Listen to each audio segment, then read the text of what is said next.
It's crunch time here on The Jump. The Pelicans host the Milwaukee Bucks on ESPN tonight. But Perk, New Orleans has the second worst record in the West at 6-10. For a team with so much talent, why isn't New Orleans better at the moment? Well, first of all, I thought, and look, no disrespect to Stan Van Gundy. I think he's a wonderful human being. Thought he had a good coaching career. I just didn't think he was the right fit for the job.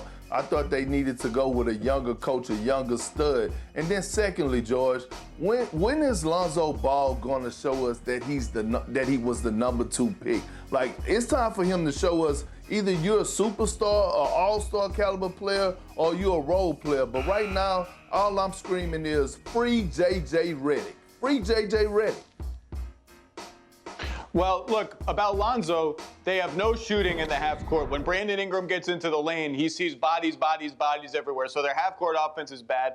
They're young, and their defense has been terrible. They're 23rd in defense. They're allowing the most threes in the league. That's somewhat by design, and that's fine. We've seen a lot of teams do that and be good. You just better protect the rim. They're allowing opponents to shoot almost 70% at the rim, and when Steven Adams is off the floor, they have absolutely no shot to defend the rim. So they're a young team that's struggling on defense.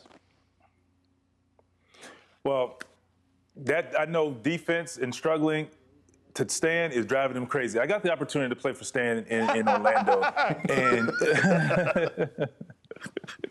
and knowing Stan like I do, you know, he's one of those guys. He's going to hold everybody accountable. And in today's athlete, hear me out when I say this. And they don't like to be challenged. And Stan will challenge you. And I feel like once they get to know Stan and who he is and how he goes about his business and all he cares about is winning basketball, and he expects you, if you're the star, I need you to show up. If you're the role player, I need you to show up and do your job. And I think he's going to jab at you. He's going to get at you. He's going to yell at you. And I think today's younger guys tend to struggle with that until they get used to him. So I think they'll play better basketball in the second part of the season once they kind of get used to Stan. Because I remember when I got traded there and at first it was like, hey, ease up, brother, because we used to have taped shoot-arounds, and it was practice. It wasn't no just walk through. It was taped shoot-around. And I don't know if he does that now, but he's a fiery guy, and he studies very hard, and he will have your team prepared. But once these guys get used to old Stan Van,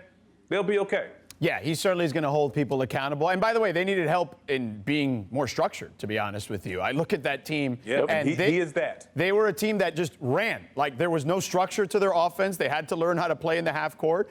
Defensively, they're a team that, you know, at times felt non-existent. So I think that, you know, it takes a while to implement that culture, Vince, that you're talking about, because, you know, it took you as an adult and a veteran a minute to kind of adjust. It's certainly going to take a little longer for the younger guys. All right.